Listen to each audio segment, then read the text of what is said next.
할렐루야!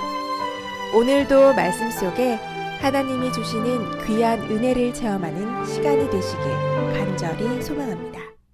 제가 아주 어릴 적에 즐겨 부르던 그런 노래가 있습니다. 저는 전혀 기억하지 못합니다만 저희 부모님께서 하시던 말씀이셨어요. 어릴 때 이런 노래를 항상 길거리에서 부르고 다녔다. 그러면서 저 혼자 부른 것도 아니고 누나와 함께 큰 소리로 목청 높이 올리면서 불렀던 노래라는 그런 이야기를 듣고 자랐습니다. 그 노래가 뭐냐면 아마 연세 드신 분들은 아마 아실 것 같습니다. 1975년에 송대관 씨라고 하는 가수가 불렀던 쨍하고 해 뜰 날 돌아온단다. 그 어린 아이가 둘이서 길거리 다니면서 쨍하고 해 뜰 날 돌아온단다 이렇게 크게 고함치면서 노래를 불렀다고 합니다. 네. 아주 오래전 늘상 노예 생활을 하던 이스라엘 백성들에게 사실 말 그대로 쨍하고 해 뜰 날이 왔습니다. 이제 노예 신분에서 이제는 자유인이 될 그런 기회가 주어지게 된 겁니다. 이제는 남의 땅이 아닙니다. 남의 일을 해주는 것도 아닙니다. 그것도 억압과 착취 속에서 일하는 것이 아닙니다. 나의 땅을 갖고 나의 땅을 가꾸며 나의 삶을 가꾸게 됩니다. 나의 가정을 일으킬 수 있는 그런 기회가 주어졌다는 겁니다. 바로 해 뜰 날이라는 거예요. 하나님께서는 모세를 통해서 이스라엘 백성들을 자유케 하시겠다라고 선포하셨고 하나님께서 직접 그들을 종으로 부려먹던 애굽에게 10가지 재앙을 내리시는 것을 그들은 그들의 눈으로 직접 보았습니다. 하나님께서 이스라엘 백성들을 도와주시니 결국에는 애굽인들이 그들을 놓아줄 수밖에 없었고 이스라엘 백성들은 가슴 벅찬 어떤 희망을 가지고 일평생 악몽처럼 살던 땅에서 아무런 미련 없이 그렇게 나오게 되었습니다. 그리고 하나님께서 약속하신 젖과 꿀이 흐르는 땅, 자신들이 소유할 그 땅으로 행진하고 있었습니다. 그런데 애굽에서 나온 지 얼마 지나지 않아 이 이스라엘 백성들은 모두가 무시무시한 사실을 깨닫게 됩니다. 애굽 사람들과 바로의 말들, 병거들, 마병과 그 군대가 바로 그들의 뒤를 쫓고 있었다는 사실을 알게 되었습니다. 이런 사실을 깨닫는 순간 성경은 그들의 심리를 묘사하는데 어떻게 묘사하냐면 그들이 심히 두려워했다라고 이렇게 기록하고 있습니다. 심히 두려워했다는 이것을 다른 표현으로 바꾼다라고 한다면 그들이 바로 절망했다라는 이런 표현으로 바꿀 수가 있습니다. 물론 이유야 불보듯 뻔합니다. 애굽 사람들이 떠나가는 이스라엘 백성들 작별 인사를 하기 위해서 막강한 군대를 거느리고 쫓아오는 것이 아니에요. 애굽인들은 그들을 도륙하고 그리고 남아있는 사람들을 다시 애굽으로 끌고 돌아오기 위해서 그들을 쫓고 있는 겁니다. 여기까지 내용을 가만히 읽어보면요, 왠지 오늘날을 살아가는 현대인들의 모습, 우리들의 모습과 굉장히 유사한 부분이 많습니다. 이 현대인들은 살아가면서 늘 쫓기는 마음으로 살아가는 경우가 있어요. 무엇인가 쫓기는 듯한 그런 감정으로 살아갑니다. 원치 않는 그 무엇이 나를 두렵게 만듭니다. 그 느낌을 사람들은 떨쳐버리지 못하고 살아가는 경우들이 참 많습니다. 예컨대 지금 내가 뭔가를 하지 않으면, 내가 계획했던 바를 이루지 못하면 가난과 고통이 나를 엄습할 것 같아요. 지금은 괜찮겠지만 하지만 언젠가 질병이라는 것이 병마가 나를 쫓아와서 나를 삼켜버릴 듯한 그런 느낌을 받습니다. 그래서 오늘날 한국 사람들은 정기검진을 받아요. 그것도 종합검사를 받습니다. 종합검사 종류도 얼마나 종류가 많은지 몰라요. 몸이 멀쩡해도 그러나 사람들은 정기검사를 받고 그 검사 결과에 따라서 안도의 한숨을 쉽니다. 하지만 또 1년 정도가 지나면 또 다른 불안감이 마음으로 찾아옵니다. 내가 끊임없이 움직이고 부지런히 활동하지 않는다면, 일하지 않으면 우리 가정이 점점 내리막길로 걸어가게 될 것이라는 이런 불안함이 항상 우리 현대인들의 마음에 있습니다.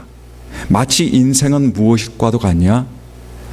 아슬아슬한, 굉장히 아슬아슬한 외줄 타기와도 같은 느낌을 받을 때가 있습니다. 항상 조바심을 가지고 조심스럽게 인생의 외줄을 탑니다. 조금이라도 내가 실수를 해서 발을 헛디딘다고 한다면, 균형을 잊어버리고 만다면 떨어질 것 같은 그런 느낌, 그런 기분으로 우리는 오늘날 외줄타기 인생을 살아가고 있습니다. 설령 별 문제 없이 어떤 여유로운 삶을 살아간다 해도 우리의 마음 어딘가에는 늘 의무의식이 있고 불안함이 있고 조바심이 존재합니다. 언제라도 뭔가 뺏길 것 같아요. 내가 가지고 있는 것들, 그것이 무엇이든 물질이든 아니면 살아가는 사람들이든 뺏길 것 같은 느낌을 가지고 살아갑니다. 공휴일이 있지만 육체적인 쉼은 가질 수 있을지 몰라도, 잠은 푹 잘 수 있을지 몰라도, 그러나 현대인의 마음은 쉽게 쉼을 얻을 수가 없습니다. 오히려 공휴일이 있으면 그 공휴일 지나고 나서 마음이 더 힘듭니다. 더 피곤합니다.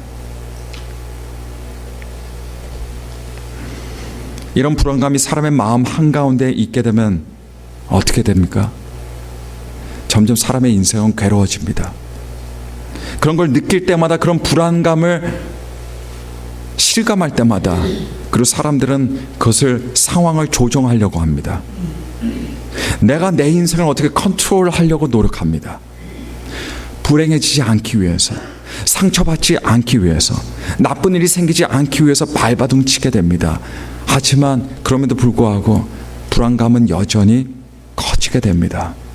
그것이 바로 우리 뒤를 쫓고 있는 애국군입니다. 사실 우리가 살아가지만 우리 뜻대로 되는 것은 그렇게 많지 않습니다. 내 결혼 생활이 내 뜻대로만 되지 않아요.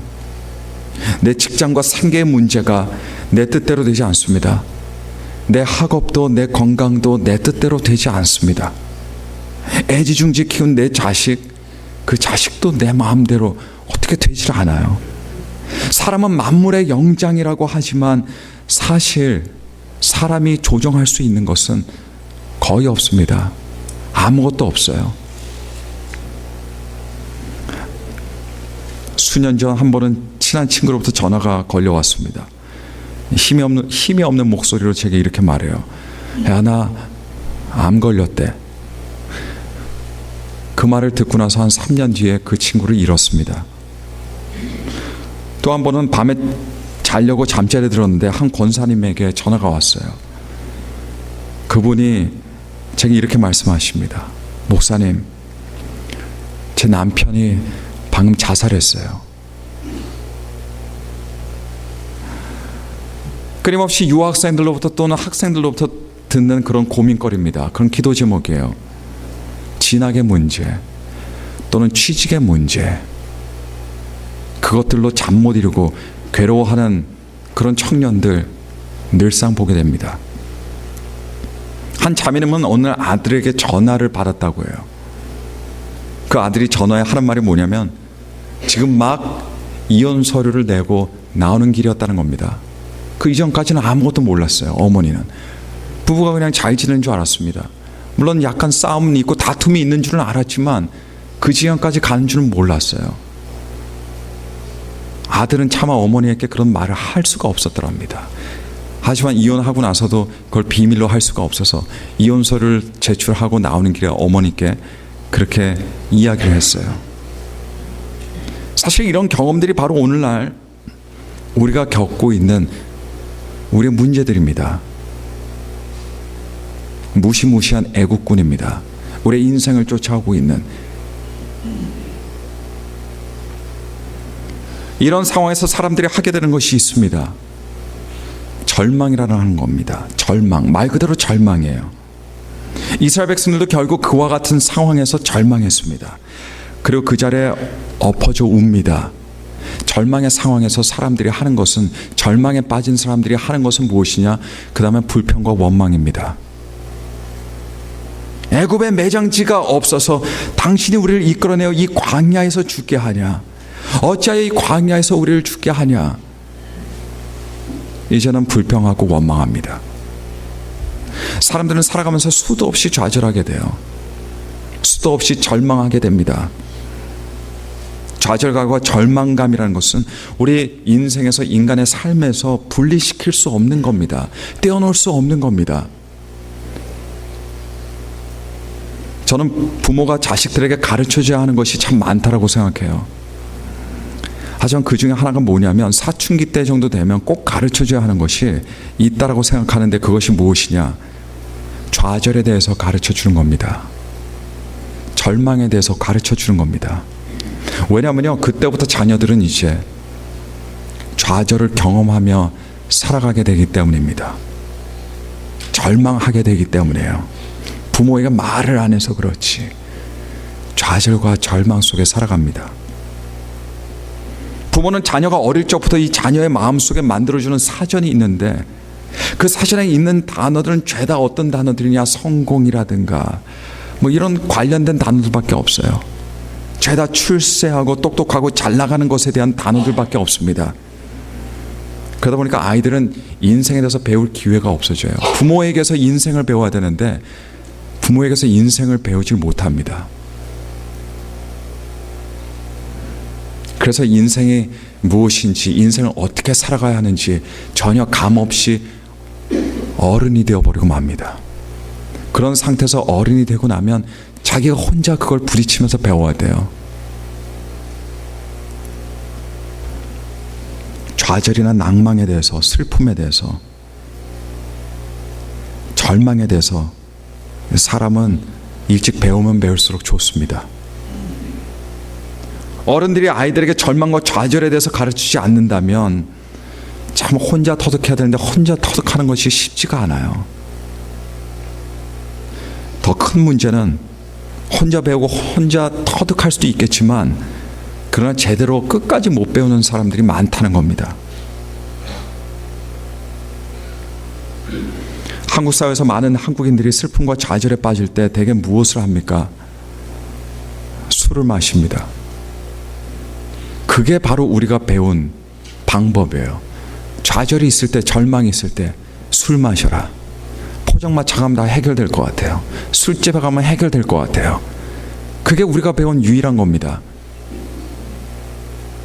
어릴 적부터 공자와 맹자를 배우고 치열한 입시 사회에서 잘 살아보겠다고 악을 물고 닥친 대로 공부하며 살았는데 정작 슬프고 좌절될 때 어떻게 할 줄 몰라요.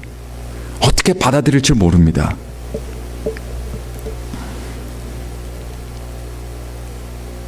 좌절과 절망의 순간이 이렇게 찾아올 때 사람들은 이제 패배감을 느끼게 됩니다. 부모조차도 그런 인생의 굉장히 중요한 것들을 가르치지 않기 때문에 그렇습니다. 사람은 상처받기 쉬운 존재입니다. 누구나가 마찬가지예요. 누구나가 상처받습니다. 여기서 예외는 없어요.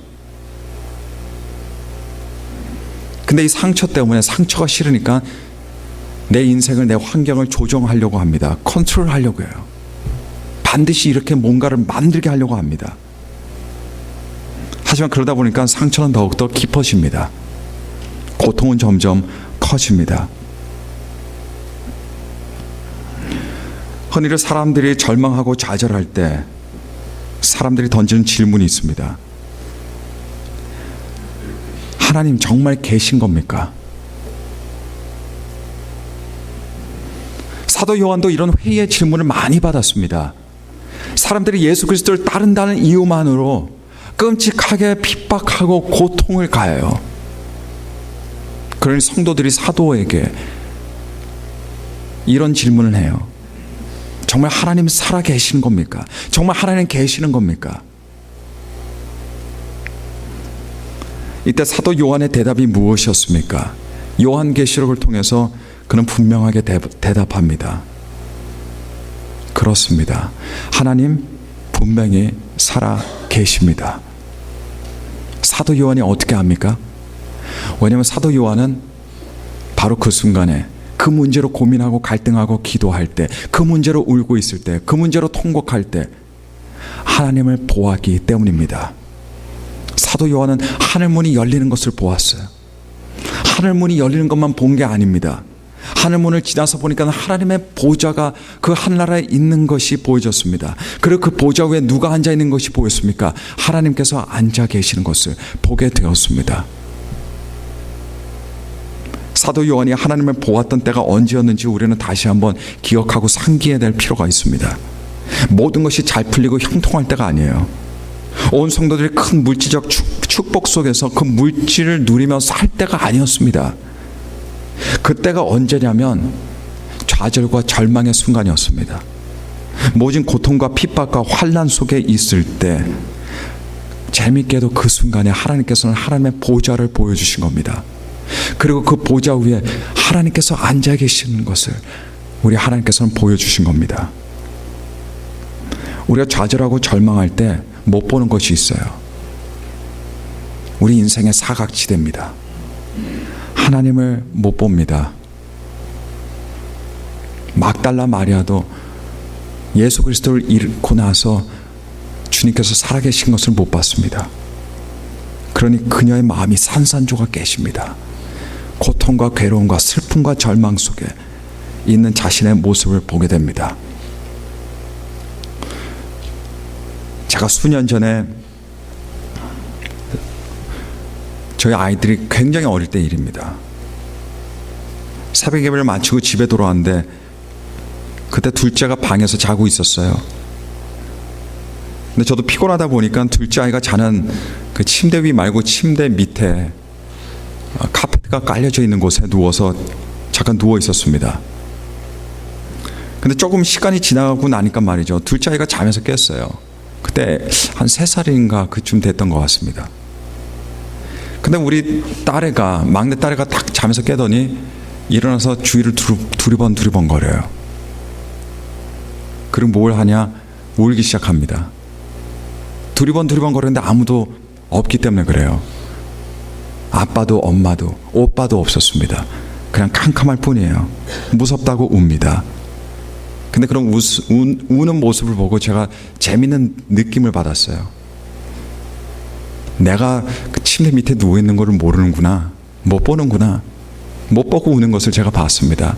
바로 그 순간 제가 그런 생각했습니다. 우리가 울고 있을 때도 우리가 하나님을 보지 못하기 때문에 우는 것이 아닌가 라는 그런 생각을 했습니다. 우리가 감당하지 못할 좌절과 절망과 실망과 슬픔이 우리 인생을 닥칠 때, 덮치게 될 때 우리는 우리 눈에 아무것도 보지 못하고 아이마냥 그렇게 웁니다. 하나님이 안 계시다고 웁니다.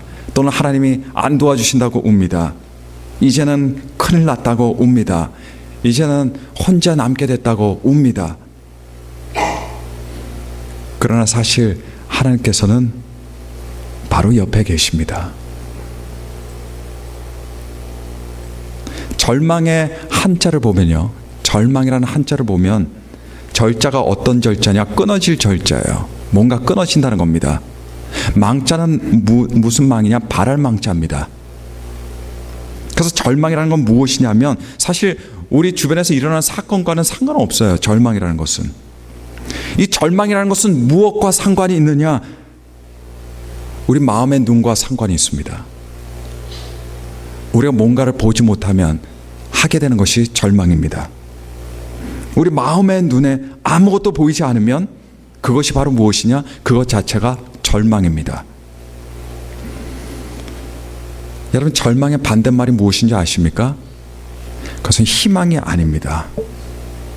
희망이 아니라, 왜냐하면 희망이 있어도 보지 못하기 때문에 그래요. 절망은 보지 못하는 거예요. 절망의 반대말은 뭔가를 보는 거예요. 뭔가를 보는 것이 여러분 무슨 말인 줄 아세요? 한 단어로 설명하자면 뭔가를 본다는 것은 신앙이라는 겁니다. 그게 신앙이에요. 신앙은 볼 수 없지만 그러나 보는 것을 일컬어서 신앙이라고 합니다. 절망의 반대말은 신앙을 하는 거예요. 신앙은 하는 겁니다. 그건 동사가 되어야 되는 거예요. 바라보는 겁니다. 말씀을 바라보고 말씀을 통해서 우리 눈에 보이지는 않지만 그러나 살아계신 하나님을 바라보는 겁니다. 말씀을 보고 우리는 천국에 간 적이 없지만 천국을 바라보는 겁니다. 우리는 하나님 보좌를 본 적이 없지만 하나님 보좌를 바라보는 겁니다. 우리는 하늘 보좌에 앉아 계신 하나님을 본 적이 없지만 그 보좌 위에 앉아 계신 하나님을 바라보는 겁니다. 이게 무엇이냐? 이게 신앙이라는 겁니다. 모든 것을 머릿속으로 계산하고 이익과 손해를 계산하는 건 신앙이 아니에요.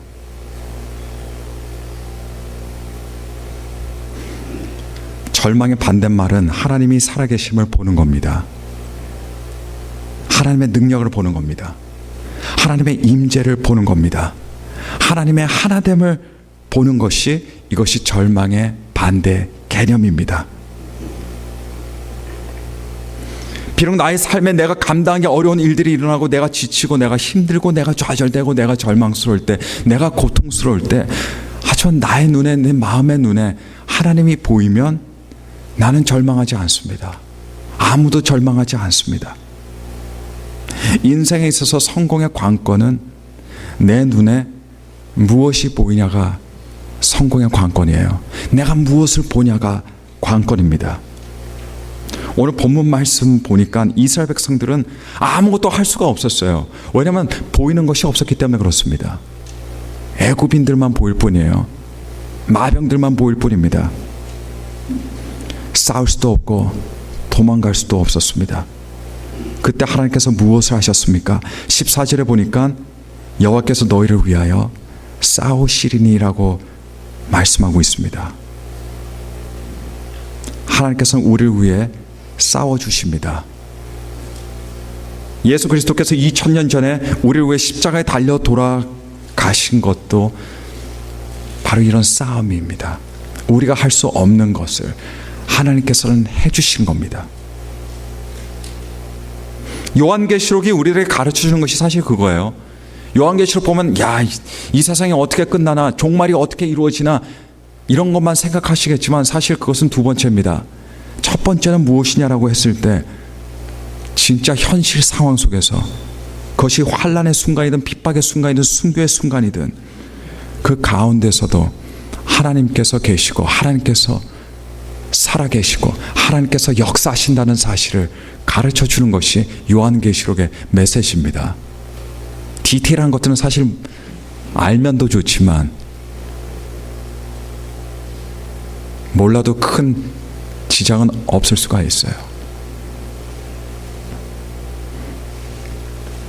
하나님께서 살아계십니다. 하나님께서 살아계십니다.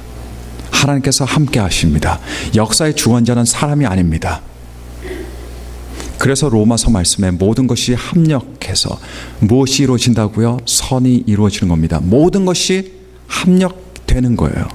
모든 겁니다. 모든 것들. 여기서 단 하나의 예외도 없습니다. 이 가운데는 기쁜 일도 있고 좋은 일도 있지만 슬픈 일과 억울한 일과 환난과 핍박과 궁핍도 있습니다. 모든 것들이 함께 일하게 됩니다. 이것이 하나님께서 일하시는 방법입니다. 이런 가운데 하나님께서는 우리의 주관자가 되십니다. 우리가 할 것은 그 하나님을 바라보는 것, 바로 이겁니다. 불안하고 절망될 때 혹시 여러분들 눈에 뭔가가 안 보인다는 것을 여러분 깨달으시길 바랍니다. 그리고 하나님이 바로 여러분들의 마음의 눈을 통해서 그려지게 되기를 여러분 간절히 축복합니다. 우리는 하나님의 백성입니다. 우리는 하나님의 자녀들입니다. 하나님께서 함께 해주셔서 언제나 우리를 위해 싸워주시고 우리를 인도해 주시고 이끌어 주시라 믿습니다. 우리 들은 말씀 생각하면서 함께 기도하겠습니다.